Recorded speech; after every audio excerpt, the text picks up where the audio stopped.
is a reason your dealer pushes a new motor and never mentions the used one in the back. An outboard that lasts 20 years is a sale he makes once. New boat sales just hit lows not seen since 2007, and the lots are drowning in trade-ins. Buried in that flood are 8 engines built before anyone planned to replace them. Mechanics swear by. Number 3. And the dealers would rather you never learned its name. So before we touch a single engine, understand what you are really deciding. A full repower today, one new motor with new rigging, runs you $13,000 to $18,000 at the dealer. Twin engines on a center console can hit $40,000 to $50,000. That is the number the salesman wants planted in your head. What he does not say is this: some used outboards, run hard and never serviced, are finished before they reach 1,000 hours. Others cross 5,000 and keep idling long after the hull around them has gone soft. The gap between those two outcomes is not luck, and it is not horsepower. It is a pattern, a short list of engines that share the same handful of traits, and every good marine mechanic can name them from memory. The strange part is that the trait that makes them last is the exact trait the industry quietly walked away from. Simpler machines, fewer computers, parts you can still buy on a Tuesday. Put the 8 together and you are looking at the thing the dealers already know and rarely say out loud. And the timing has never been better for the buyer who understands this. About 215,000 new powerboats sold last year, down almost 9%, and in some regions dealer inventory has doubled or tripled. Boats that sold in days 2 years ago now sit on the lot for months. That backlog rolls downhill into a used market swollen with engines, and few buyers have any idea which of those motors is gold and which is a $10,000 mistake waiting to happen. Picture the moment that catches owners off guard. You bought a used boat for what felt like a steal, because right now used boats are selling 20 to 40% below what their first owners paid, and some, with barely 20 hours on the clock, are moving at 50 cents on the dollar. Then the motor coughs, you take it in, and a man hands you a quote that costs more than the boat did. That is the trap. The hull was never the expensive part. The engine on the back is the entire game, and picking the right one is the difference between a decade of cheap weekends and a money pit you cannot give away.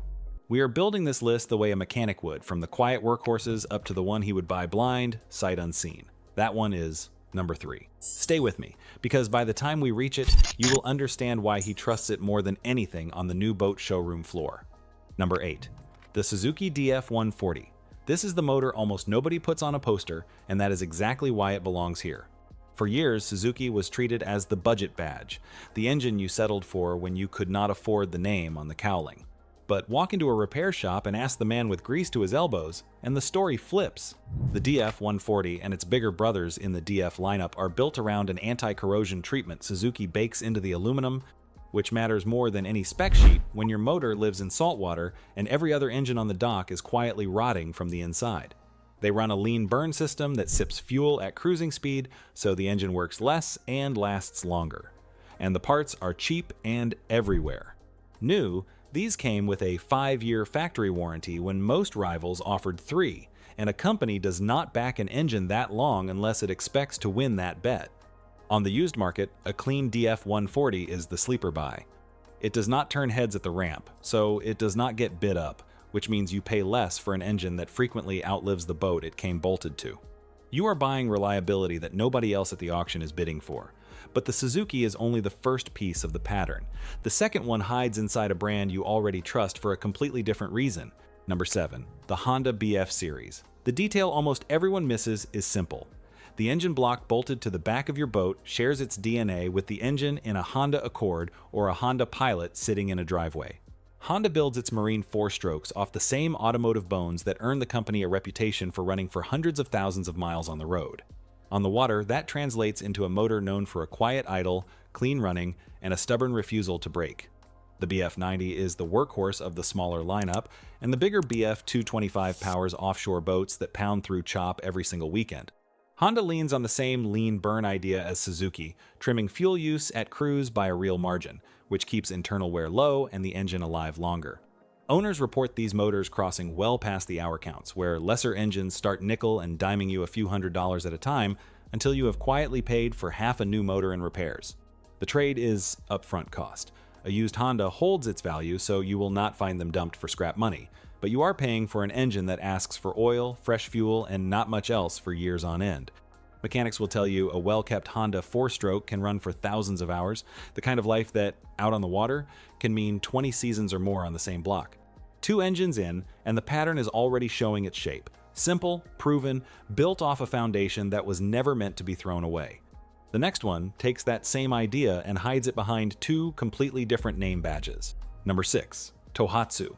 If you have never heard the name, that is the whole point, and it is the most important reveal so far. Tohatsu is one of the oldest outboard makers in the world, and for decades, many of the small Mercury and Mariner motors hanging off American transoms were built by Tohatsu under a shared agreement. Read that again. The little Mercury that has started on the first pull every spring for 15 years may have rolled out of a Tohatsu factory in Japan.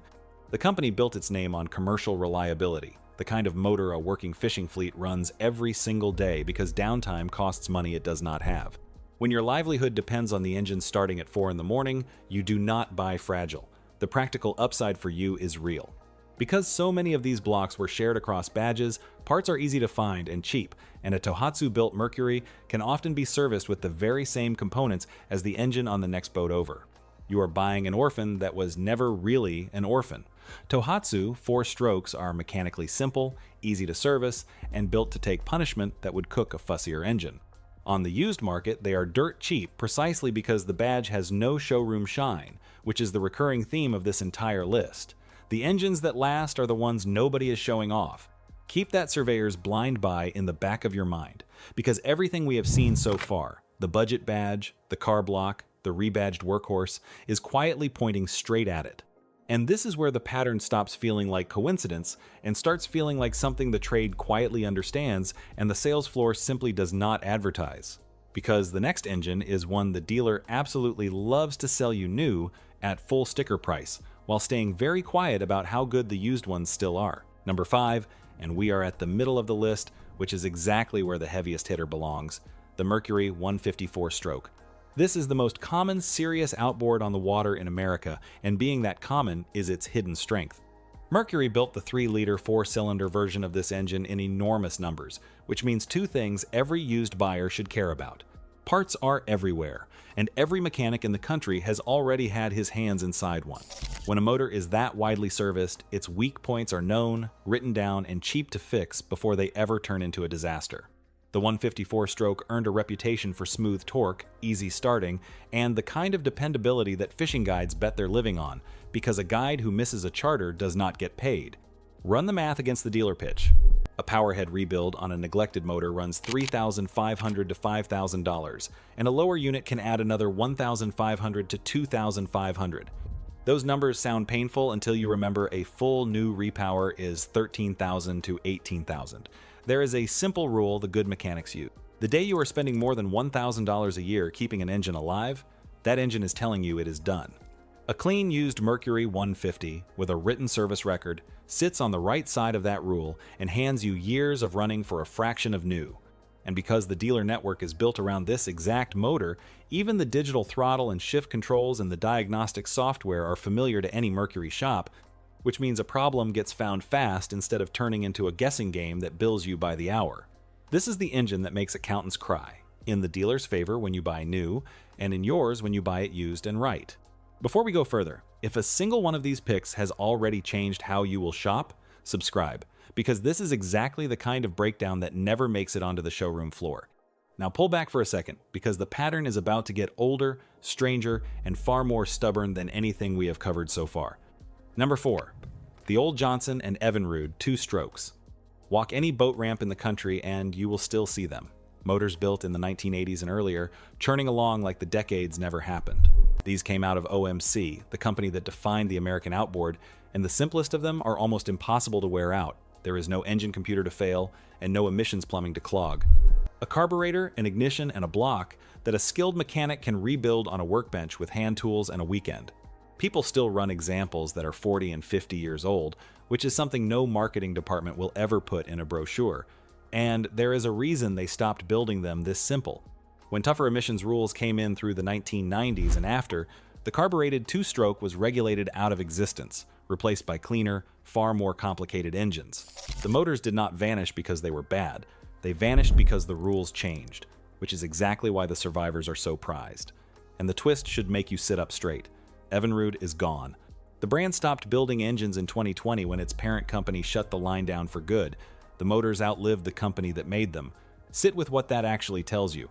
The thing the industry decided was no longer worth building is the thing still running on the water 40 years later, while the high-tech motors that replaced it are throwing fault codes at the dock. You have probably seen one without knowing it. A faded cowling on a battered aluminum boat, the kind of rig a man has owned since his kids were small, still firing on the second pull while the $80,000 bass boat next to it waits on a tow truck.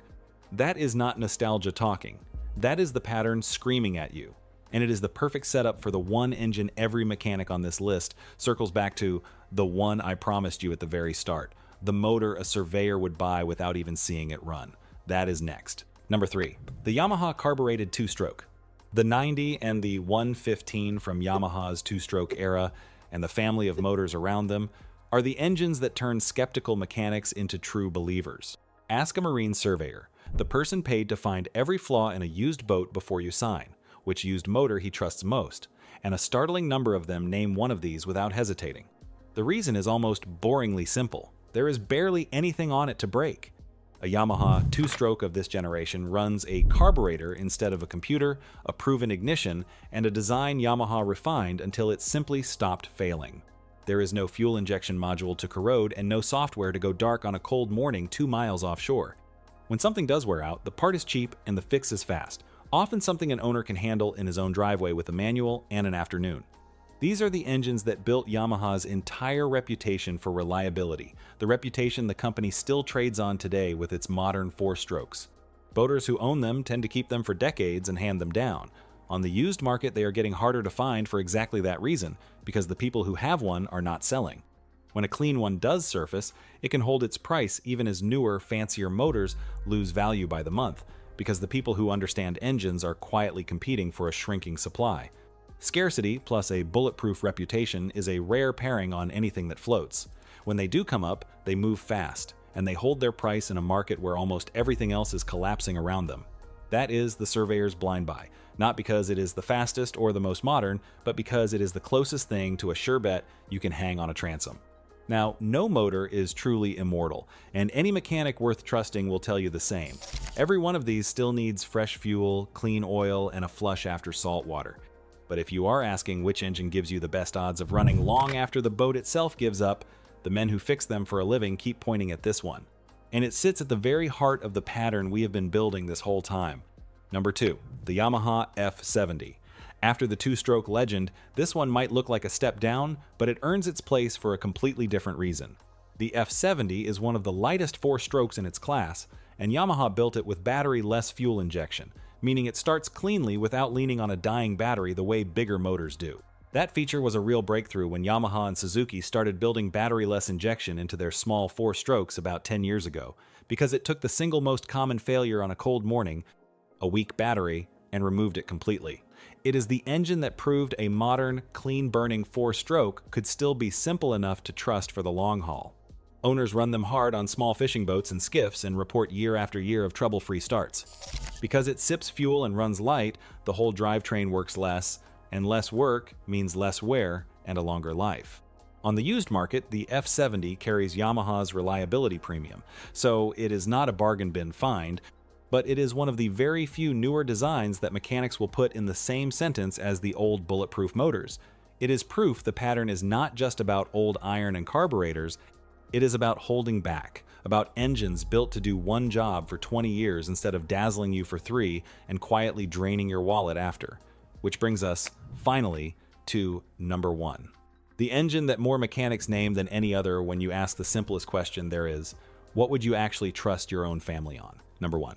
The Yamaha F150. Ask around long enough, and this is the name that surfaces more than any other when boaters and mechanics talk about the most reliable outboard ever built. The F-150 is a 4-stroke inline 4-cylinder that has been bolted to the back of bay boats, center consoles, and base boats for years, and it earned its reputation the slow way by simply not breaking. It has the muscle for serious work, the fuel economy for long days, and a service record so deep that any decent shop in the country knows it cold. Being that common is the same advantage we saw with the Mercury 150, only multiplied.